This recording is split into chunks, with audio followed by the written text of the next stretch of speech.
Por la señal de la Santa Cruz de nuestros enemigos, líbranos, Señor Dios nuestro. En el nombre del Padre, del Hijo y del Espíritu Santo. Amén. Señor mío y Dios mío, creo firmemente que estás aquí, que me ves, que me oyes. Te adoro con profunda reverencia. Te pido perdón de mis pecados y gracia para hacer con fruto este rato de oración. Madre mía Inmaculada, San José, mi Padre y Señor, Ángel de mi guarda, interceded por mí. Siempre he pensado que dar unos ejercicios espirituales a sacerdotes no es que sea lo más difícil, lo más complicado, pero que muchos de vosotros, que lleváis muchos más años que yo de sacerdocio, muchos años de pastoral, podríais estar aquí donde estoy yo.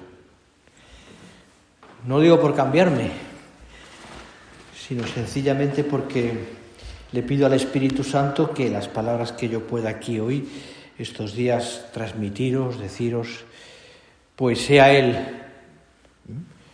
ante mi pobre verbo, pues el que sea el que actúe realmente, porque, como dice aquel, yo hago lo que puedo.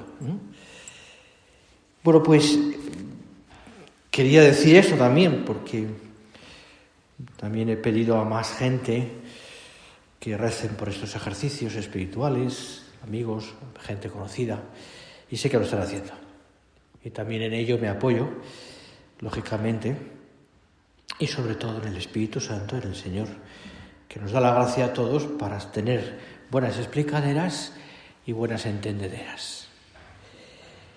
Nos paramos, seguimos meditando esa conciencia de la filiación divina, y lo quería hacer ahora también, así he titulado esta meditación, Hijos de Dios, genérico, pero voy a pararme a meditar sobre el encuentro con Cristo, claro. Y para eso os releo uno de los textos, un texto de Mateo, capítulo 2, versículos 1 al 12, que nos habla precisamente del primer encuentro con Jesús en Belén. Después de nacer Jesús en Belén de Judá, en tiempos del rey Herodes, unos magos llegaron de Oriente a Jerusalén preguntando: ¿dónde está el rey de los judíos que ha nacido? Porque vimos su estrella en el oriente y hemos venido a adorarle. Venid, adoremos. Venid, adoremos. Tantas veces lo decimos, ¿verdad? En la liturgia de las horas también. Yo recuerdo, quizás más de uno estabais allí también, la Jornada Mundial de la Juventud en Colonia, que fue la primera que estaba el Papa ya, Benedicto XVI, tenía ese lema, precisamente porque allí están enterrados los Reyes Magos, según la tradición. Venid, adoremos. Hemos venido a adorarle. Y todo lo que aquellos días vivimos allí, ya han pasado muchos, 2005 creo recordar que fue, el 2005 fue todo, pues, una continua adoración al Señor. En las iglesias estaba el puesto el Santísimo, había adoraciones. El Papa nos habló de aquello también. Las catequesis de los obispos, a las que pude acudir, también con el grupo de gente al que iba, pues todo tenía ese sentido. Pues como los reyes, hemos venido a adorarle.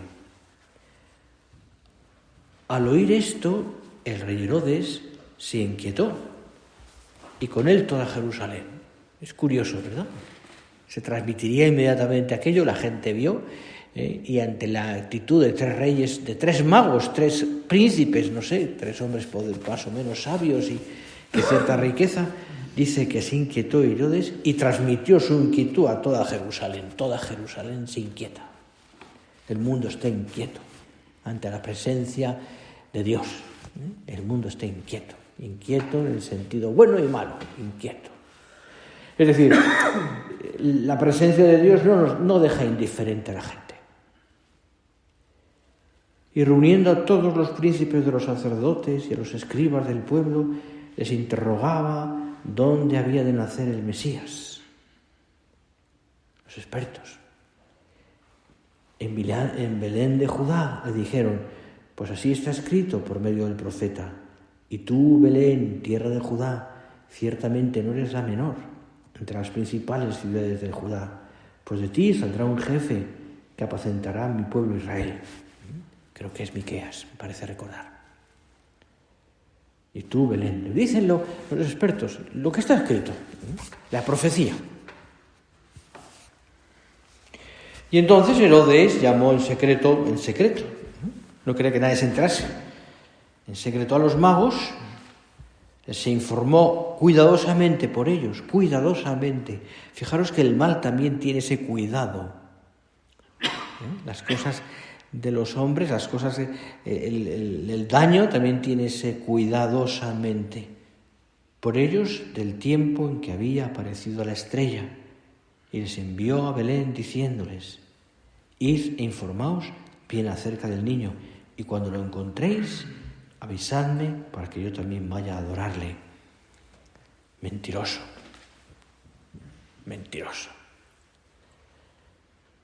O sea, se acabó Herodes. Mentiroso. Es muy curioso, ¿no? La actitud que ellos van a preguntar y después prácticamente Herodes se hace como poderoso, ¿eh? Y les manda, id vosotros y después venid. Bueno, ya veréis qué hacemos, ¿no? Pero Herodes se hace, actúa como rey, ¿no?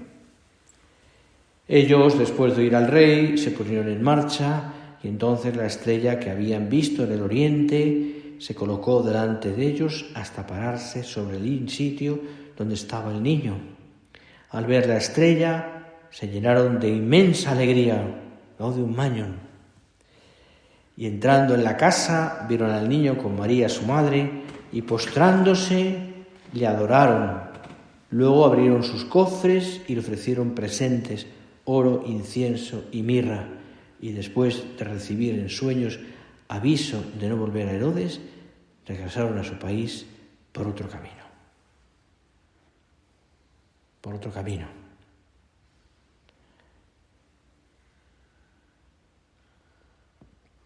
Perdóname, me viene a la cabeza ahora mismo, no tiene nada que ver, pero me viene a la cabeza un encuentro en una parroquia hace ya años, no era aquí, era más lejos, ¿no?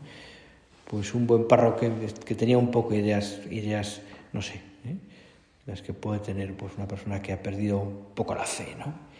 Y obligaba a los fieles, les decía que en la consagración, durante la consagración, no se pusieran de rodillas, porque decía, perdonad que cuente esto, pero por la reacción de la gente, ¿no? Por ser rodillas es signo de esclavitud, decía. Hasta que un buen hombre, paisano, le dijo, mire, yo delante de Dios, al que adoro, me pongo de rodillas. Porque me pongo de rodillas para dos cosas. Para adorar y para pedir perdón. Aquel hombre se cayó. Me pongo de rodillas para adorar y para pedir perdón. Es verdad. Gracias a Dios, poquito a poquito fue cambiando. Pero bueno, fijaros esto, ¿no? Pensad esto, ¿no? Y postrándose, le adoraron. La narración de este texto que hemos leído, de los evangelios del nacimiento del Señor, fijaros todo, tanto esta como también la de Lucas, lo presentan siempre rodeado de personas que se le acercan. Se puede decir que el Señor, que quiso el Señor que quedara de manifiesto que su nacimiento dio la posibilidad a la gente, a personas que allí estaban cerca, de ser recibido, de que fueran los pastores, en la vida buena noche, Nochebuena, los magos, la gente que se enteró Todos tienen en común dos cosas, o una doble. Haber recibido el anuncio del nacimiento del Señor y haber ido a adorarle.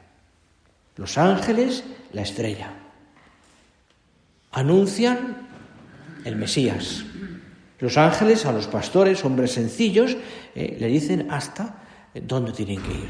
¿Cuál es el signo? Un niño envuelto en pañales. Y después, que van. Acuden en su busca. Unos de más lejos, otros de más cerca. Pero todos van con ese sentido de descubrir al Mesías.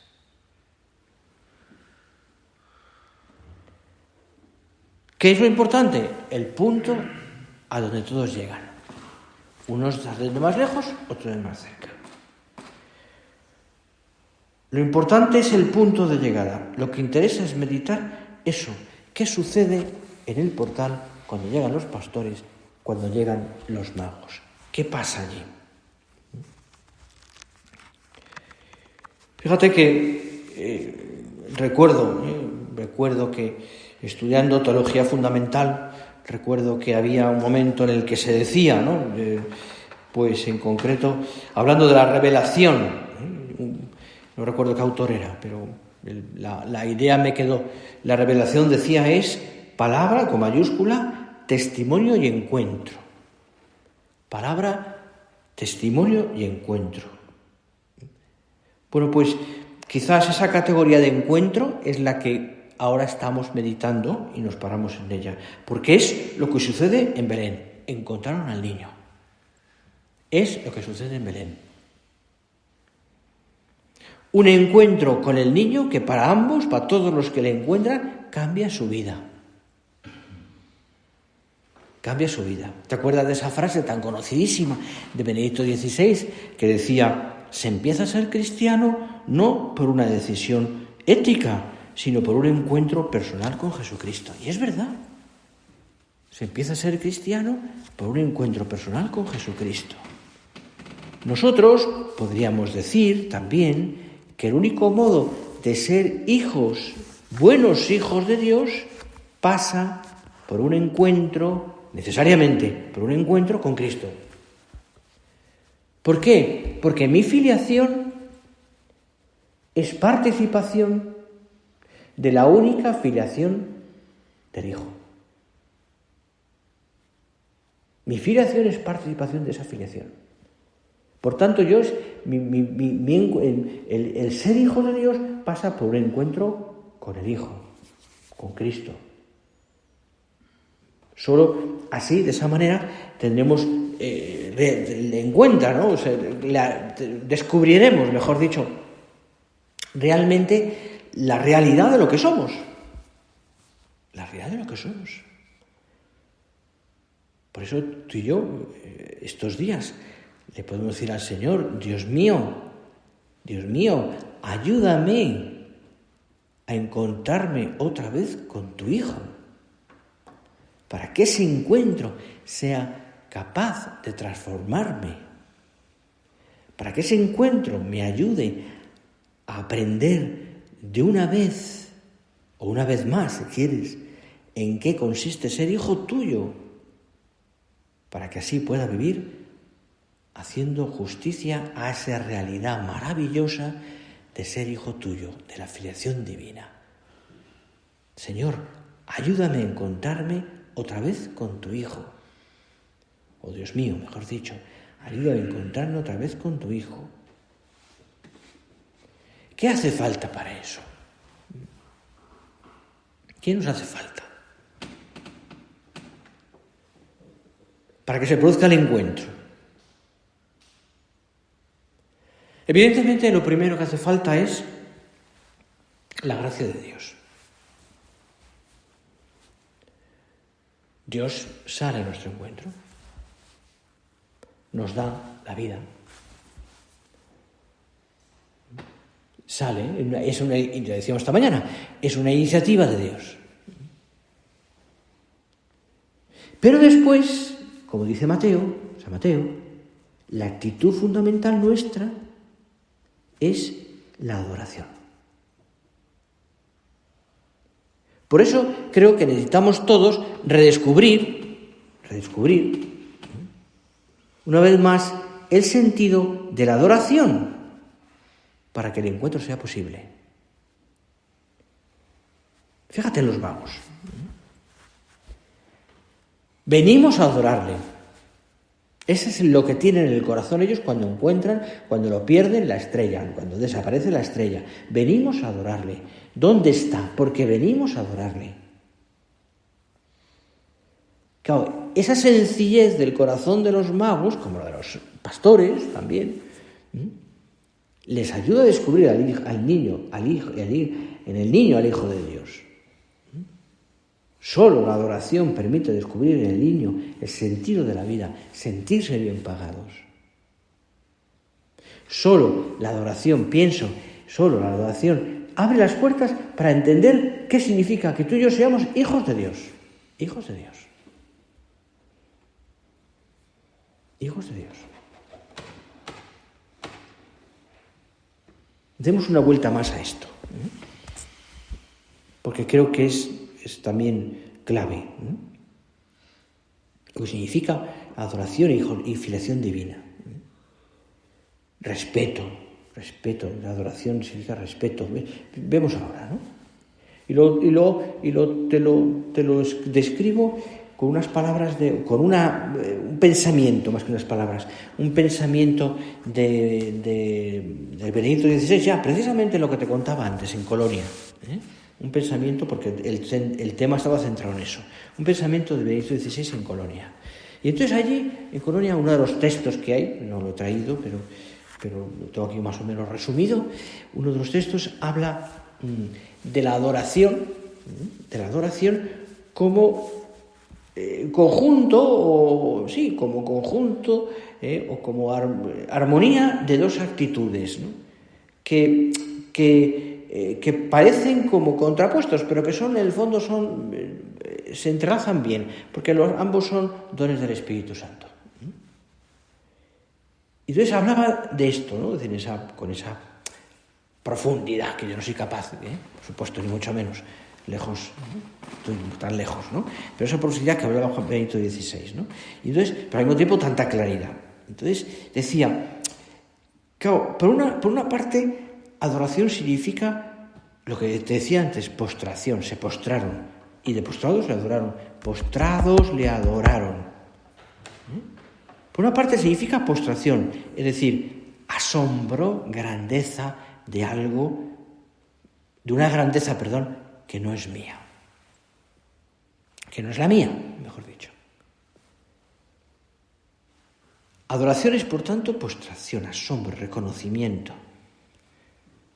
La palabra tiene en griego, tiene ese sentido. La palabra en griega, si os acordáis, o por lo menos lo habéis oído, yo también, es proskinesis, que significa signo de sumisión. Reconocimiento de Dios como nuestra verdadera medida, cuya norma aceptamos para seguir. Reconocimiento de Dios, esa es la medida, el seguir a Cristo, el seguir a Dios, quiero decir. Y significa que toda mi vida está orientada según la medida de la verdad y la del bien para ser de verdad buen hijo de Dios. Que mi vida, que libertad no significa gozar de todo, gozar de la vida, considerarse como autónomo. Y que me perdonen los autónomos, pobres. Autónomo, sino orientarse en la medida de la verdad y del bien. Es decir, miro a Dios y mi orientación va en adoración a eso. Reconozco la soberanía de Dios. Claro, esto tiene muchas consecuencias.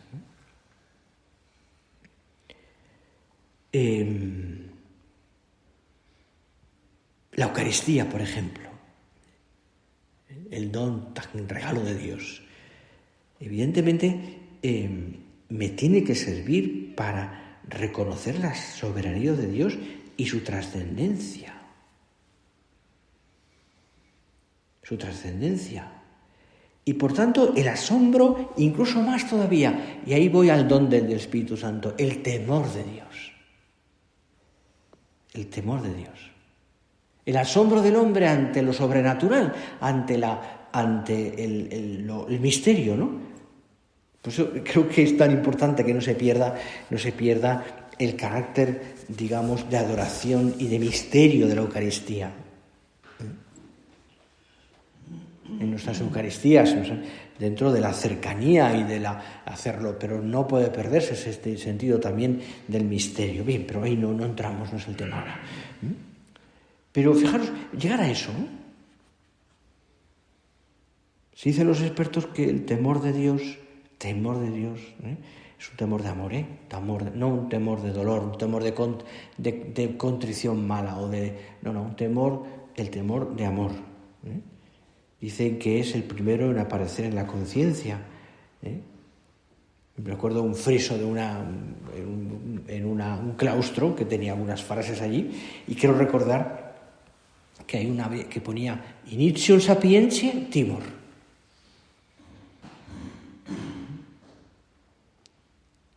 Comienzo de la sabiduría, el temor. Pero ese sentido, ¿no? De asombro, de adoración, de saber quién soy yo, quién es Dios, etc. Reconocer la distancia entre Dios y yo, del que recibo todo, pero una distancia que no me aleja en el sentido que me quita la filiación, no, me hace reconocer más la verdadera paternidad de Dios.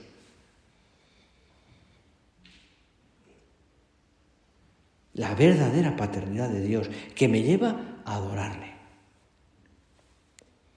No me aleja, no es un temor al castigo, no es un temor a lo que sea, no, es un temor a quien amo.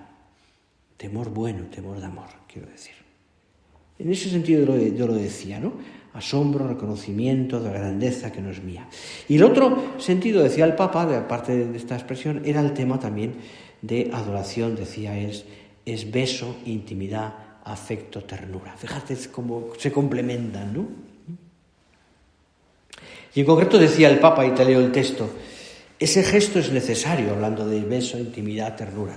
Es necesario, aun cuando nuestra ansia de libertad se resiste en un primer momento a esta perspectiva. Hacerla completamente nuestra solo será posible en el segundo paso que nos presenta la última cena. La palabra latina, decía, cosa tan hermosa, decía, la palabra latina para adoración es ad oratio. Ad oratio. Contacto boca a boca, beso, abrazo y por tanto, en resumen, decía el Papa, amor. La sumisión se hace unión, porque aquel al cual nos sometemos es amor. Así, la sumisión adquiere sentido, porque no nos impone cosas extrañas, sino que nos libera desde lo más íntimo de nuestro ser. Si quieres, lo podemos resumir aquí en el don de piedad. Temor de Dios, piedad. Es decir, esa relación de padre y hijo, no me he parado a comentar este texto del Papa porque no me da tiempo, esa relación de padre a hijo, que es respeto, pero que no menoscaba el amor, sino que lo hace más auténtico.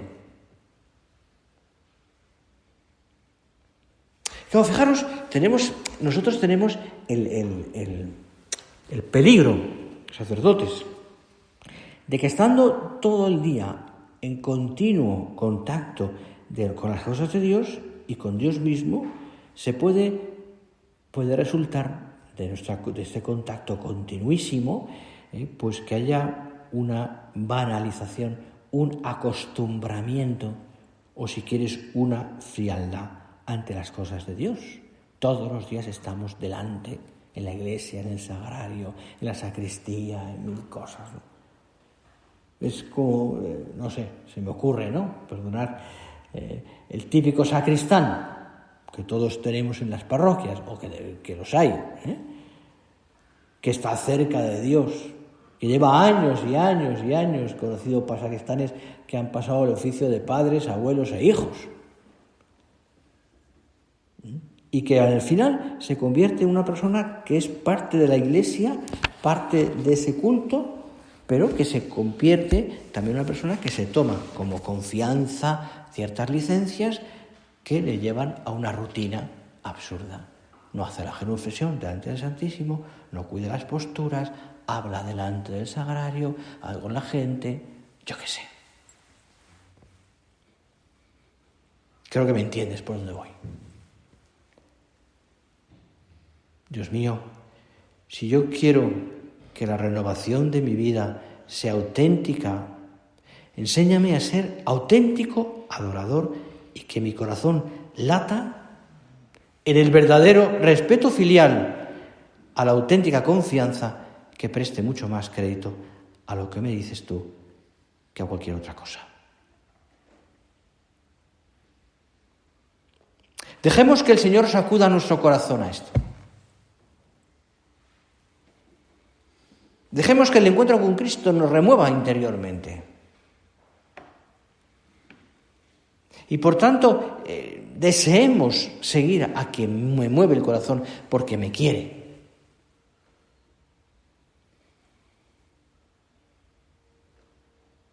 Dejemos que el sentido de la filiación divina, que es adoración, me lleve también a entregar la vida.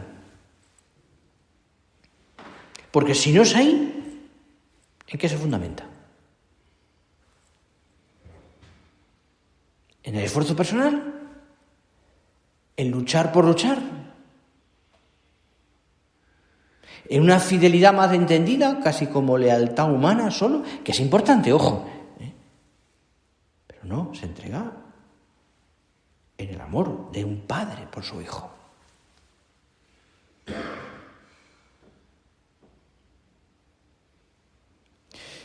Enséñame, Madre. Vamos acabando este rato de oración ya. Enséñame, Madre. Enséñame a adorar. Enséñame a adorar. Para que tu Hijo se presente ante mis ojos como el amor deseable. Enséñame, Madre, a que encuentre en Él el fundamento sólido, estable de esa entrega de mi vida. Que si alguna vez me pesó, no quiero que me pese más. Porque no es una entrega que se fundamente en la fidelidad a la palabra dada o a un compromiso moral, sino que querría, Madre, que se basase, como su realidad más profunda, en la conciencia de haber entrado en el grupo de lo que por haber dicho que sí han sido hijos de Dios y viven una verdad filial maravillosa. Es la iniciativa de Dios que hablábamos esta mañana. Así nos convertiremos en verdaderos adoradores, en palabra y en verdad. Adoradores. Me imagino que al mismo tiempo que la ternura, ¿no?, y el cuidado que María y José pusieron en el niño recién nacido, al mismo tiempo saber que tenían en sus brazos al Hijo de Dios, al Verbo encarnado, pues les llevaría también una cierta, digamos, dentro de lo que es también ser su hijo, pero una cierta adoración. Mirarían con verdadero cariño a aquella criatura inerme, que lloraba, que no tenía capacidad de nada, como lo que es. Por eso los pastores, los reyes, quienes se acercan allí a ese encuentro, postrados, lo adoraron, como hacemos tú y yo. Le pedimos al Señor todo esto, lo ponemos en sus manos. Y por este camino que estamos recorriendo de la filiación divina, de hijos de Dios, de aprender a ser hijos, como te decía esta mañana, aprender a ser hijos, sigamos nuestro camino en estos ratos de oración y los tuyos personales, que son lo más importantes. Lo mío es darte unas cuantas pinceladas, pero eres tú el que tienes que hacer el curso de retiro, eres tú el que tienes que hablar con el Señor y pensar estas cosas. Ahí, a raíz de ahí, también, que te conviertas, que pidas al Señor, que yo sea, Señor, un verdadero adorador tuyo, porque soy hijo tuyo. A María Santísima se lo pedimos.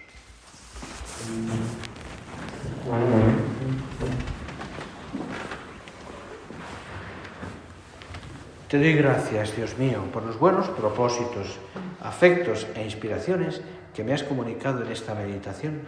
Te pido ayuda para ponerlos por obra. Madre mía Inmaculada, San José, mi Padre y Señor, Ángel de mi guarda, interceded por mí.